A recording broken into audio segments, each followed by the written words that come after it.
Alright, so in this video, I want to just talk about why you should consider Bitcoin as something you may want to invest in. And simply put, the reason is that it has a limited supply. There's only ever going to be 21 million Bitcoin ever, and that's just the real main reason for that. But to kind of get an understanding for why that's important, I actually want to compare that to the PlayStation 5 right now, and see how that what this will lead to. But uh, I'm a huge gamer, and I definitely love Sony. And so when I heard the PS5 was coming out, super excited for that. And I tried to get one. Currently, PS5 that Sony sells and in all stores is around $500. But the thing is, they're out of stock everywhere. And it makes sense. It just got launched, I think, 2 days ago on November 12th, and today's the 14th. So sold out everywhere you go. But if I really wanted to get a PS5, I could go to eBay, or try to find it on Craigslist. But the thing is, a lot of people who are selling the PS5 now, they know that they're out of stock everywhere. So they're taking advantage of that, and they are selling it at a premium, which, to be honest, I wouldn't pay for that. If I really, really wanted to, nah, I still wouldn't pay for it. But you get the point, is that the fact that the PS5 is out of stock everywhere, there is an increased demand for it, and because of that increased demand, people are able to charge that higher price. And so, principles wise, looking at this chart, this is simple supply and demand. On the bottom, you'll see that it reflects the quantity of an item. So it's represented by this supply chart, supply line. As you increase in supply, you have more of that quantity. And on the x-axis with the price, it correlates with the price of the item and its demand. And so you'll see that as the supply increases, demand decreases, and thus the price will probably decrease. And over here, on the other end, if there's a limited supply, then the demand will increase, and thus the price will be higher. So I bring this up because I want to go back to Bitcoin. Bitcoin, again, there's only ever going to be 21 million Bitcoin. And today, there's actually 18.5 million Bitcoin that are in existence, and the rest is still yet to be mined or manufactured. Going back to the PlayStation 5 here, we know that this everything's out of stock for this $500 PS5, and people are taking advantage of that and selling it at a higher price.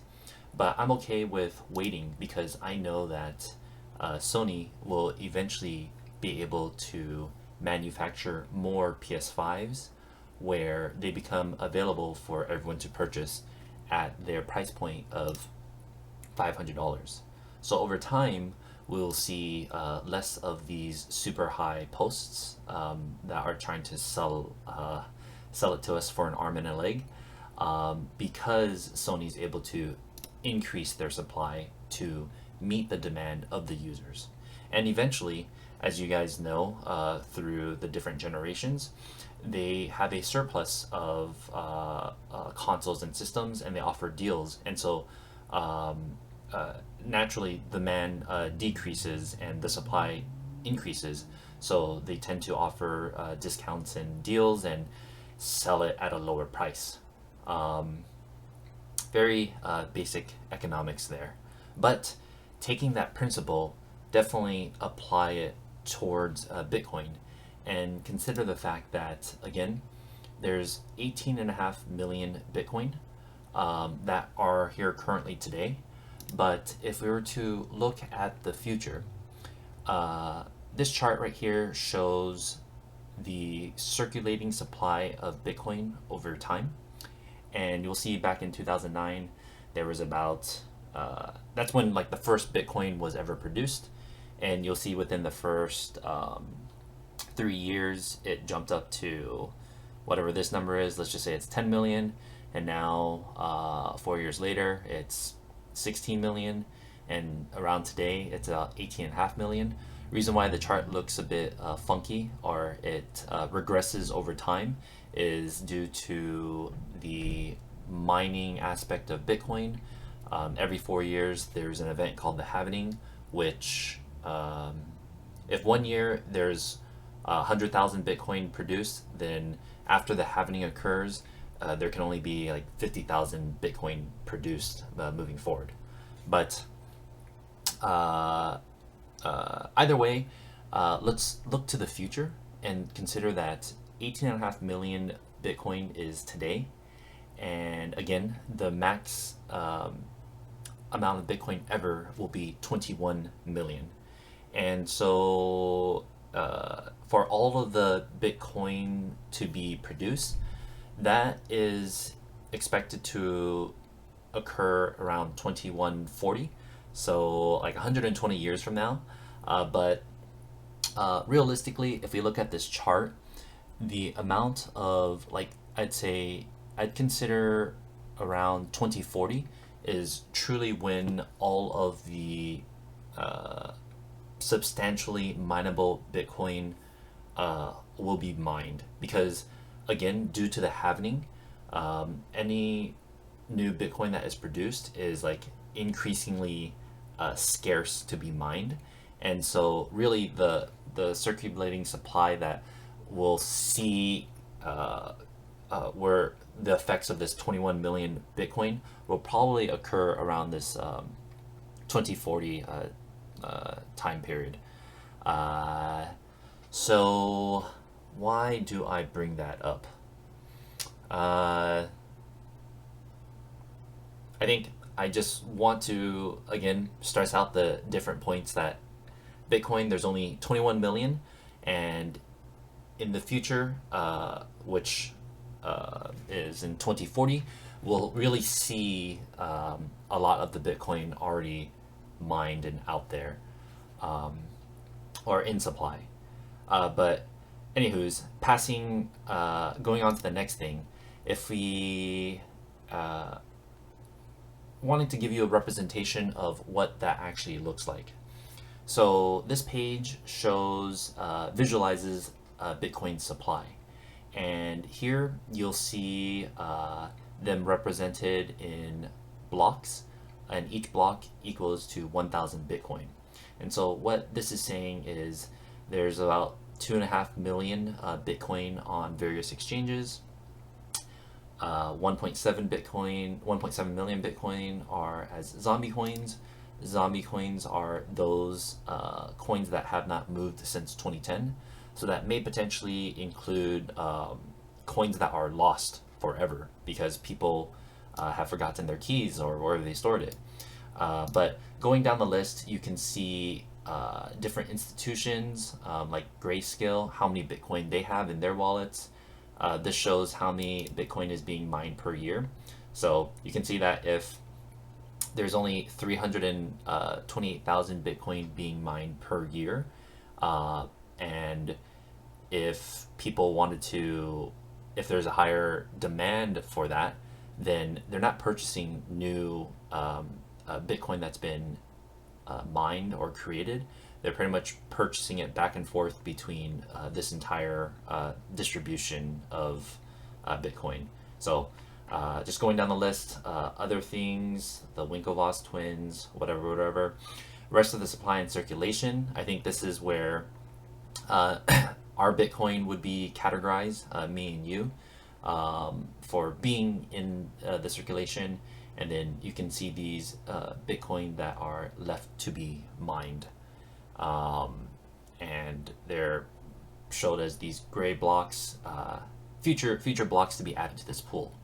But the cool thing about this is it technically shows the existence of all of the Bitcoin that will ever exist. And this page will pretty much look the same in terms of the amount of blocks that are there, but I guarantee you over time, the distributions of who owns these different blocks will change substantially. So going back to the concept of supply and demand for Bitcoin, we need to consider that, again, the supply for Bitcoin is fixed. And I would actually argue that the supply for Bitcoin, once all of it is mined, is actually going to decrease over time. I mean, one thing that you saw in this chart is that these zombie coins aspect, the coins that haven't moved since 2020, perhaps a good chunk of those coins, people just decide not to move their coins to anything, and they just held it in their wallet. But I imagine some of that includes people who have lost their Bitcoin permanently and they can't move it. Funny thing here, I remember this article back in the day about Bitcoin worth 9 million buried in a garbage dump. And so article says he threw away his hard drive, which stored 7,500 Bitcoin.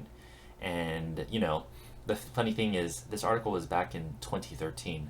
And so the article is based off of this 9 million number, which sounds like, you know, a lot at that time. I mean, if you lose $9 million, that's definitely a lot. But this is where I think it's also important to almost don't necessarily correlate Bitcoin to its price that it is currently today.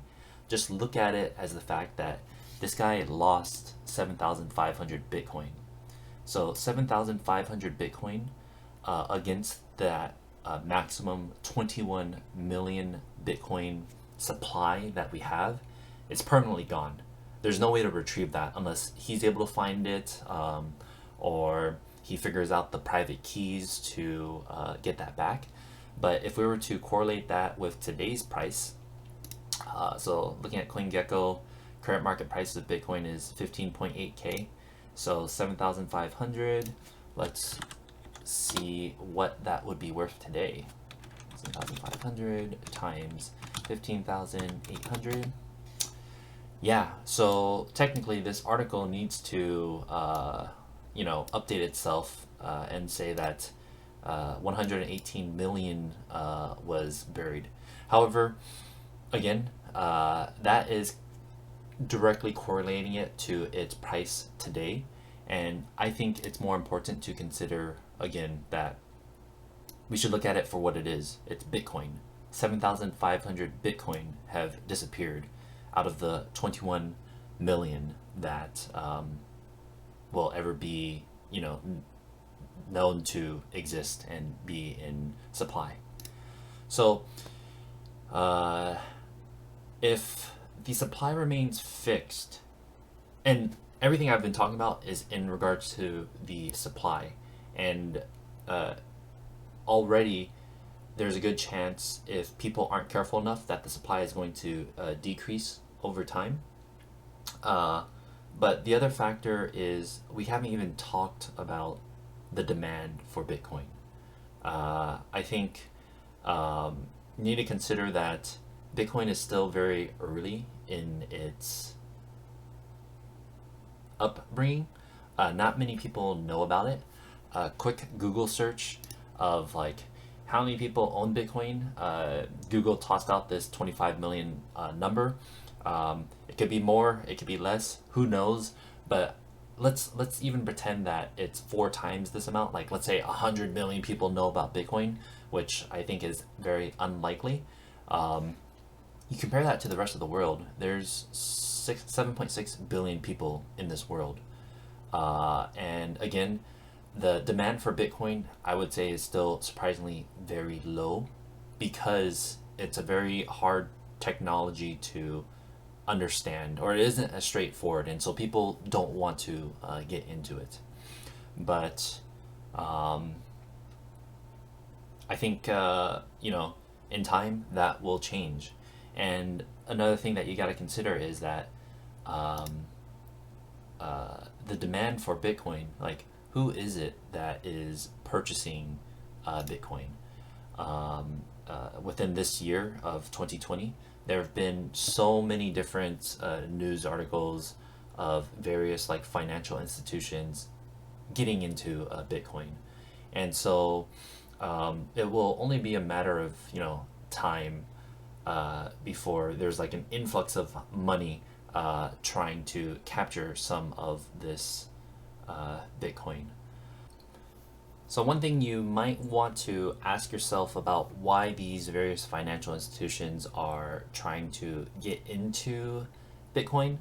Obviously, their goal is to make money in the long term, and they pretty much have a financial or a obligation to their shareholders to make the right choices, and shareholders trust them with their money.